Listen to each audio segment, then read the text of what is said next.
Alors, rebonjour à tous, ici c'est Jean qui vous parle du Québec pour la chaîne du Maître des couteaux. Donc, on va faire une nouvelle vidéo de désassemblage et entretien de ce très beau couteau qui est le Towser, le Kaiser Towser K. C'est un couteau qui a été fait par le très bon Eizo, l'excellent Eizo, qui est le designer en chef chez Kaiser. Et ce type-là, Eizo, moi, je l'aime beaucoup parce que c'est vraiment probablement le designer qui, à défaut d'être un grand créateur artistique comme Ray Laconico ou d'autres, est un ingénieur hors pair parce que ces couteaux ont toujours une action des ligues majeures comme c'est pas possible d'écouter. Il n'y a pas un, à ma connaissance, c'est vraiment un des meilleurs pour l'action de ces couteaux. Et on va découvrir aujourd'hui qu'est-ce qui fait en sorte qu'il peut avoir une action de couteau qui normalement sont associés à des couteaux de très grande valeur, des Shiragorov ou des Chris Reeve. Donc, pourquoi lui arrive à avoir ce genre d'action, comme vous pouvez voir, là, qui est absolument invraisemblable. Donc, on va regarder s'il n'y a pas un petit secret à l'intérieur de ça. Alors, c'est un couteau qui est assez standard, là. Écoutez, c'est une lame en 154 cm avec un manche en Rich Light. Là. Si je ne vous avais pas déjà expliqué, le Rich Light, c'est un amalgame, c'est du papier finalement avec de la résine et on peut faire toutes sortes de textures là-dedans. C'est très bien. Donc, comme vous pouvez voir, le pivot, il vous laisse pas le choix, là. C'est de l'autre côté, tout simplement. Et je dois vous avouer que c'est une prise 2 parce que j'ai été obligé de refaire ce vidéo parce que même, voyez-vous, le pivot doit être extrêmement serré et j'avais jamais démonté ce couteau-là et il avait mis du Loctite. Vous pouvez voir qu'il y a beaucoup de blanc, là. Alors ça, là, c'est du Loctite et j'ai dû utiliser un tournevis ici qui me donne plus de force. Alors ça a été plus long. Alors je reprends la vidéo parce que ce petit tournevis-là, là, c'est bien le fun, là. Mais quand on va avoir beaucoup de force pour pas, comme on dit, stripper la vis, on est mieux de prendre un manche comme celui-là. Alors ça, c'est fait. Alors tout simplement, maintenant, il y a les deux petites vis ici qui sont des T6 pour le pivot. C'est un T8 normal, là. Alors, les petites vis de soutien, alors ça, c'est du T6, là. Alors, j'ai pas même pris le temps de défaire la clip, là. On va tout simplement y aller comme ça. Alors, vous voyez. C'est un couteau qui demande à être très serré. Donc, c'est pas un couteau qu'on peut visser, comme on dit, là, un petit peu, puis laisser un peu de jeu. Là. Lui, ce qu'il veut, c'est vraiment être serré au coton. Vous voyez, il y a beaucoup de squelettisation à l'intérieur pour réduire le poids. Ça, très bien. Et son secret à ESO, ben le voici. Hein? Vous le voyez comme moi. Il a été mettre là-dedans ce qu'on appelle un roulement à billes, mais de très haute qualité, écoutez, qu'on ne retrouve pas normalement dans un couteau de ce prix-là. Ça, c'est un mouvement à billes multirangé qu'on appelle. Alors ça, normalement, on voit ça dans des couteaux de 300-400 $. Ça, c'est pas le genre de roulement à billes qu'on retrouve dans un couteau de 100 $. C'est vraiment exceptionnel. Et ça donne une action, évidemment, des ligues majeures à ce couteau-là, en plus du poids de la lame. Donc, pour ce qui est de l'autre montant, comme vous pouvez voir, là, c'est très standard. Il n'y a rien, il n'a pas inventé la roue, là. C'est squelettisé.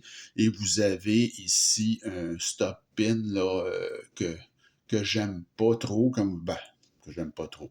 C'est correct, mais je veux dire, moi, je préfère et de loin quand on a un stop pin intégré à la lame. Donc, vous avez ici, par exemple, là, le stop pin qui serait intégré. Alors, c'est rien de grave, là. Pour ce qui est du pivot, alors c'est un pivot qui possède un côté plat. Alors, on va finir par le trouver. Là, vous voyez ici. Alors, ce côté plat nous permet d'avoir aucun problème là, au niveau. C'est ça qui a fait en sorte que j'ai pu défaire, mais j'ai dû, comme je vous dis, j'ai dû prendre un tournevis beaucoup plus fort, là, mais j'ai pu y arriver à le démonter à cause que j'avais ce côté plat. Alors, on va y aller tout simplement avec le remontage maintenant. Donc, je vais, écoutez, pourquoi pas se gâter? On va y mettre un petit peu d'huile, là, même si ça, de toute évidence, ça n'a pas de besoin. L'action est tellement incroyable. Ce que je ne ferai pas, par exemple, c'est remettre d'autres Loctite. Ça, il n'y en a pas question, là. Donc, j'ai pas besoin de faire ça. Alors, la lame, ça se réinsère là, très, très facilement. Et ici, on peut remettre un petit peu d'huile, là. Même si, comme je vous dis, c'est vraiment pas nécessaire parce que la qualité de ce mouvement à bille est exceptionnelle pour le prix. Pour le prix, évidemment, parce que ce couteau-là, je l'ai payé une centaine de dollars, si ma mémoire est bonne, là. Donc, c'est pas un couteau que j'ai payé très cher. Alors, pour le reste, c'est quand même très facile à réassembler, là. Donc, c'est pas quelque chose qui va être compliqué. Alors, on peut y aller tout de suite avec les petites vis.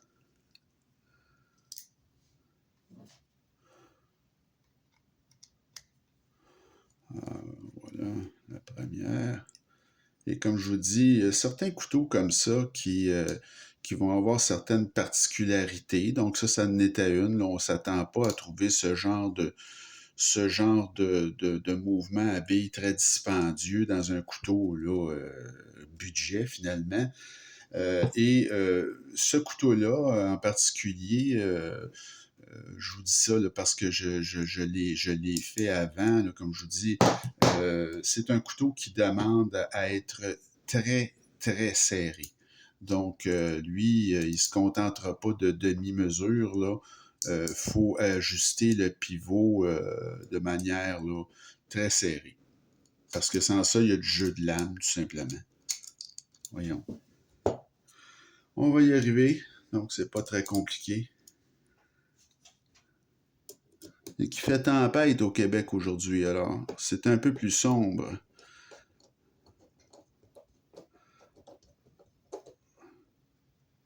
Alors voilà, qu'est-ce que ça a l'air? Alors ça a l'air beau, écoutez, je regardais ça.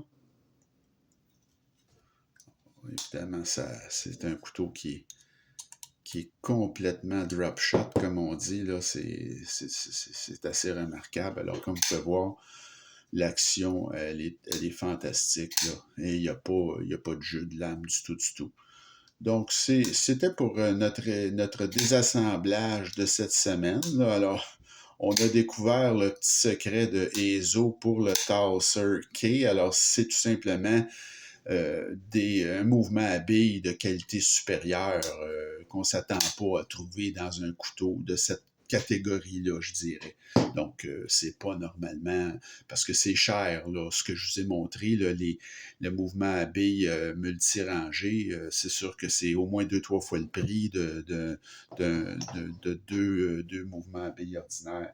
Alors, pour notre prochaine vidéo de désassemblage, j'ai aussi un autre couteau.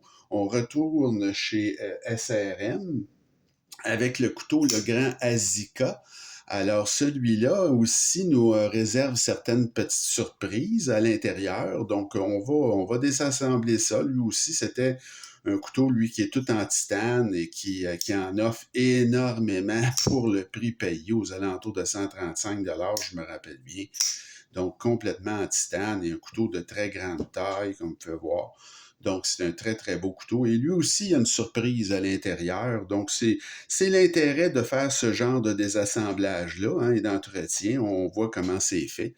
Et par la suite, comme je vous ai dit, on va revenir à nos vidéos de révision parce que j'ai eu la chance de faire certaines acquisitions, là, vraiment très bon marché durant les spéciaux du Black Friday. Alors, je vais procéder à certaines révisions de nouveautés finalement que j'ai eues à des prix exceptionnels. Alors, j'espère que la vidéo vous a plu. Dites-moi ce que vous en pensez. Écrivez-moi et continuez à vous abonner à ma chaîne et on se retrouve très bientôt. Salut, bonne journée.